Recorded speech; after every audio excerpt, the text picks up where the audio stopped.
I always wanted a simple life. By simple, I meant I wanted it free from unnecessary drama. But it seemed like my sister never gave me a break. She was the root cause of all my problems, pains, and heartaches. She was my biggest bully. The moment she stole the house that was gifted to me, it became the catalyst of my devastation. But everything fell into place by the time I discovered the truth. I am Anna. Come and follow me as I unveil the story of my life, all the unfortunate circumstances, and the breakthrough I achieved. It has always been clear to me that I was just a second priority to my parents, but I got used to that. I didn't have problems sharing attention and affection with my sister. However, things were different to her. From the moment I came into the world, my sister Pia had started harbouring resentment. She hated that I was born because she was already enjoying her life as an only child for 7 years. The 7-year age gap seemed like an unsurmountable divide in her world, and she felt like I'd have come to steal everything from her. This narrative lived in her mind all her life. Since I was young, she had shown indifference and hatred towards me.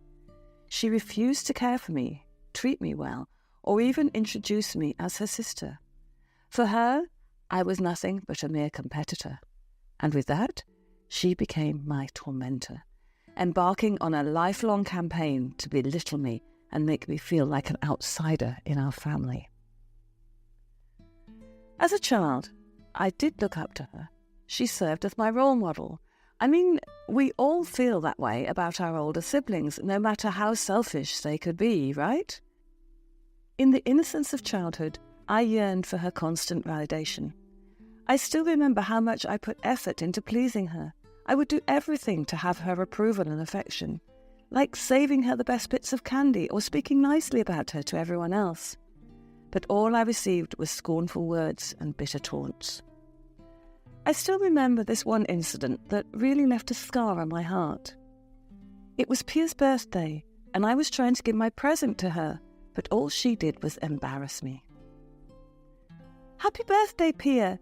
I saved my lunch money for the entire month to buy your favourite shirt. I hope you'll like it, because I'm sure it'll look good on you." I greeted her with cheery energy. I was so excited to hand her my gift, expecting a positive response. She grabbed it, stared at it briefly, and threw it on the floor. My eyes widened to what she did. She then put her foot on the shirt like it was a piece of rag, and her friends laughed with her. I could feel my heart breaking into pieces. It felt like my world was crumbling in front of me. I was so deeply hurt. "I have plenty of pretty clothes, Anna. I don't need your gift, especially when you have such a bad taste in fashion. That shirt looks just as ugly as you are." She picked up the shirt from the ground and asked her friends to spill juice on it. They were laughing so hard.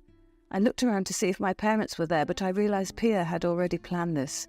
We were in the backyard, and no one was there to protect me. I couldn't help my tears, and I screamed our maid's name so that she could come to help me.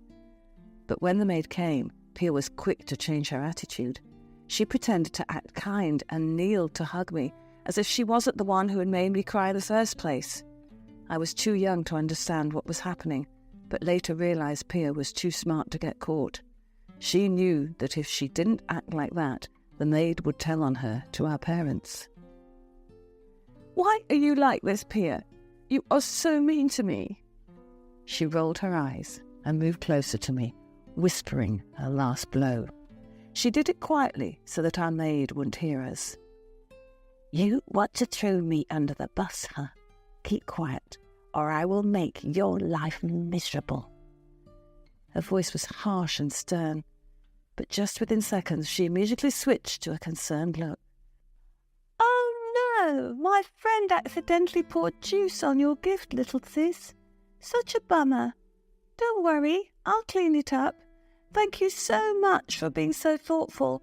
I'm so lucky to have a sister like you. Come here, hug me." She embraced me once again. She buried her nails into my arms and whispered, "I hate you so much." The maid approached us. Both of you are so sweet. I will take the shirt to the laundry room. I will take care of it, don't worry. You two should go back to the party and enjoy." Pia flashed a fake smile at her, and as soon as the maid was out of the picture, she rolled her eyes at me. "So freaking annoying."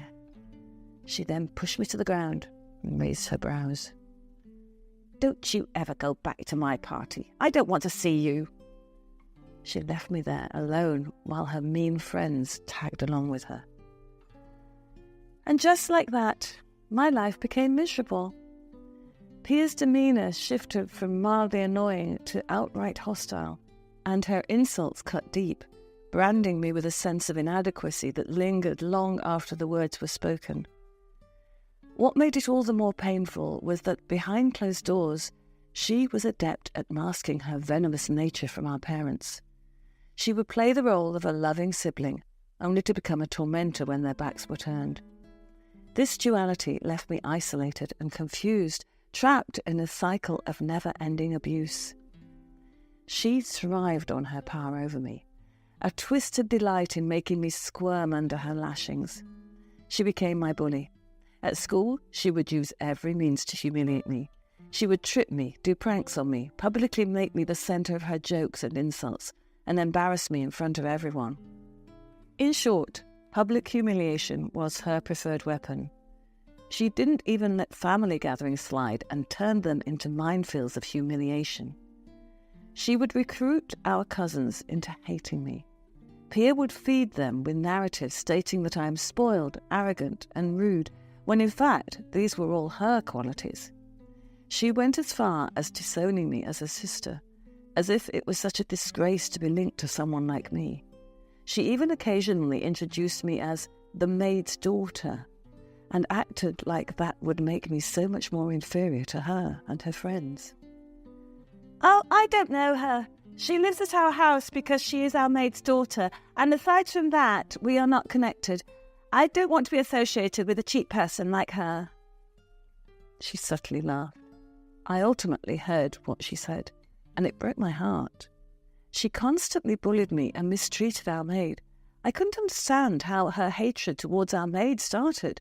She used to be our nanny when we were younger, and she had been nothing but good to us. She would still take care of Pia, even when she would call her names like poor, stupid, and filthy. Our maid's name is Emily. She's so kind and tender towards me. She was with us since we were young and became one of our guardians. As my 18th birthday approached, I looked forward to a celebration of our joys surrounded by friends and family. However, Pia saw it as an opportunity to further her malicious agenda. She was jealous that my parents' and others' attention would be plastered on me, not her. Yes, she was that much of a narcissist. She would do everything just to be at the centre of attention. And with that, she did everything necessary to delay and disrupt the celebration.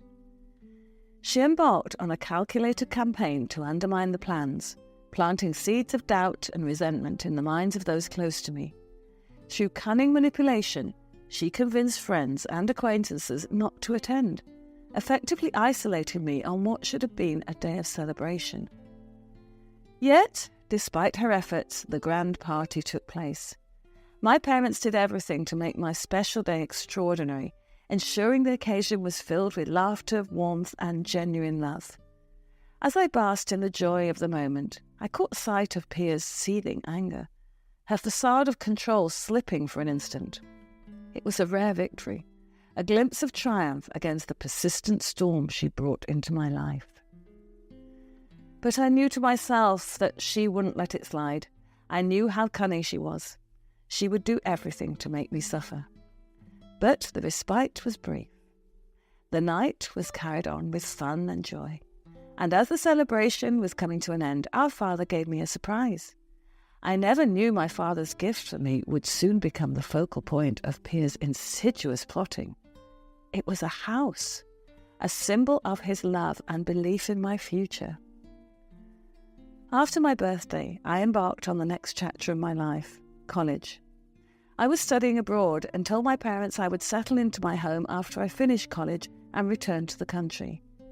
I gave them the key and documents of my house for safekeeping. I was reassured that they would care for my home while I was gone. A few years passed peacefully, and when I was away, Pia and I rarely talked. I made new friends who felt more like sisters to me than Pia had ever been, and I truly realised the depth of her problematic behaviours. Distance does wonder to us sometimes, you know? And so, after finishing college, I returned with aspirations of settling into my newfound home. I was prepared to face Pia with a newfound sense of strength, but I never expected that would actually happen. What awaited me was a stark realisation of betrayal. It felt odd that my parents cancelled their flight to my graduation, missing one of the most significant milestones of my life. However, their reasons were that they were not feeling well at all, and I wanted to be understanding. At least I was still looking forward to spending time with them as soon as I got back home. But the moment I got to my parents' house, silent treatment was the only thing that welcomed me. Little did I know that my sister was again doing the devil's work. Pia had manipulated my parents into believing that I had willingly relinquished the house due to a lack of attachment and that I wouldn't say I liked it. She plastered the narrative of me being ungrateful towards my parents, and they believed it with all their hearts. They were disappointed in me because they never expected me to act like that. But I knew in my heart that I would never do that to them. I was beyond grateful for what they gave to me. And then I discovered that it was a ruse to cover up my sister's deceitful acquisition. Their lack of faith and silent treatment stung me more than any of Pia's words ever could. She used them so that she could have full ownership of my house. She manipulated them into letting her steal it away from me. I was so devastated. I never knew she could go this low. She was a mastermind. The kind of mastermind that would totally break me. And with that, she has already moved into my house and called it her own. And aside from that, her manipulation extended to forcing our parents to give me the old, dilapidated house we had used for storage. She revelled in mocking me, her words dripping with disdain as she spun a tale of me being ungrateful for their generosity. "Oh, Anna, still holding on to this dump? I can't blame you for getting attached to your childhood home, even if it is falling apart." She laughed mockingly. I clenched my fist, controlling my anger as if she didn't purposely do this to me.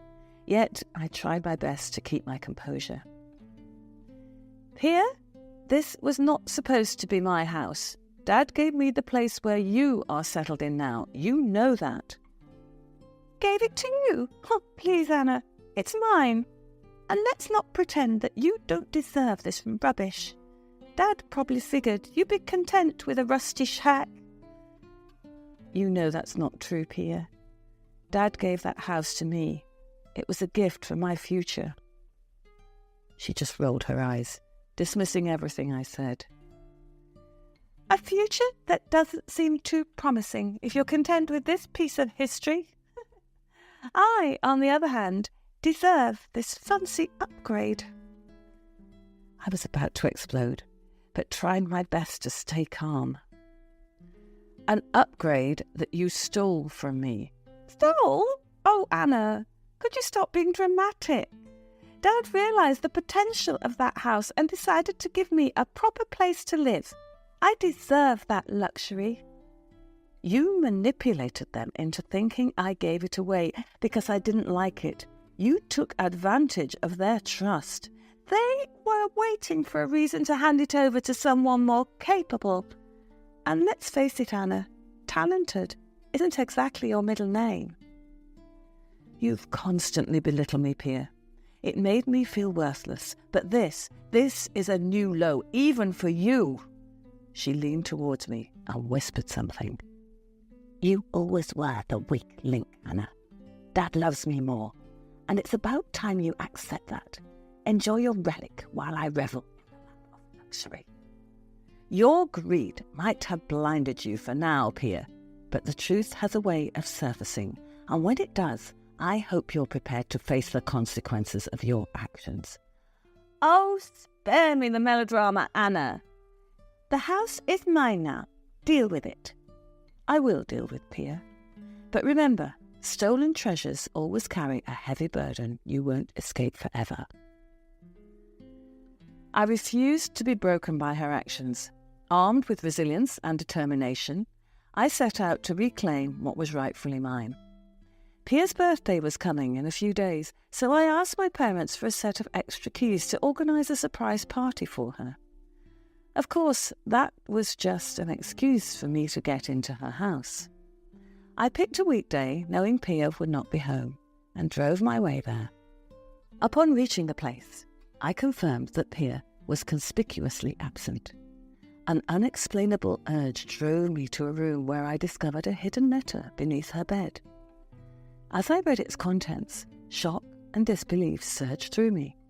The letter unveiled a secret that shattered the facade Pia had so carefully constructed. It detailed her adoption and the complex emotions that had driven her to resent me. I learned that she was adopted since the age of 3, a truth that fueled her jealousy and insecurity. She feared being replaced, and that fear morphed into the weapon she wielded against me. I took the letter with me and went ahead with organising Pia's birthday party. I knew exactly what I was going to do.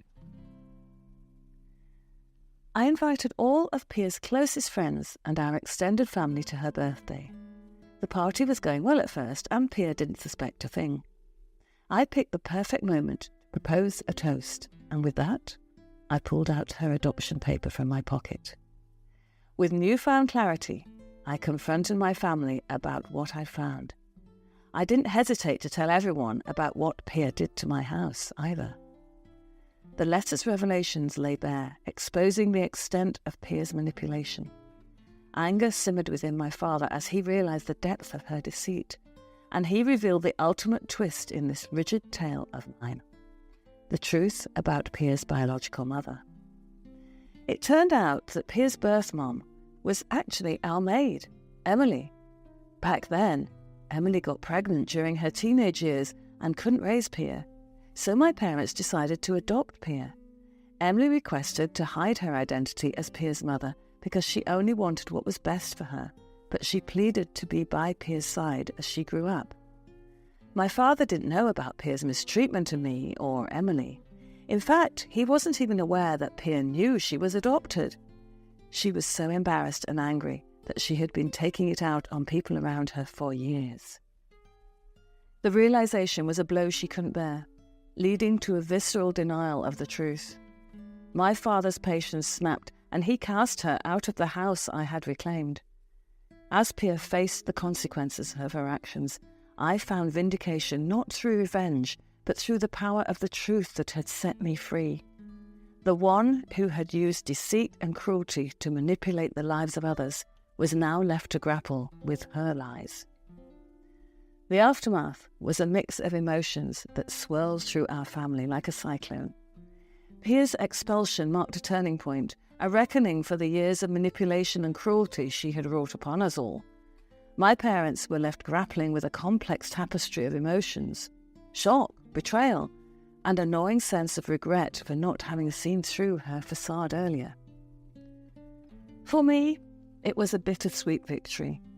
My newfound ownership of the house was both triumphant and sad. The place that had been a battleground for the truth was now a sanctuary for my dreams, tinged with the bitter memories of the past. The house stood as a symbol of my father's love and a testament to my resilience in adversity. In the days that followed, the dynamics within our family shifted. My parents underwent a process of introspection, questioning how they had unwittingly enabled Pia's behaviour. Our relationships began to mend, slowly knitting together the frayed edges that years of manipulation had torn apart. Forgiveness wasn't immediate, but the seeds of understanding had been sown. As for Pia, her expulsion marked a harsh awakening. Cut off from the comfortable world she had meticulously crafted, she was forced to confront the ramifications of her actions. She struggled to make ends meet, and I remained distant from her for pretty much the rest of my life. My parents are still in touch with her, of course, but I have better people to care about now. I want to be as far away from her as possible and enjoy the peace that I have always longed for. If you were in Anna's situation, what would you do? Let us know in the comment section below. Like, subscribe, and turn on the notification bell for more content like this.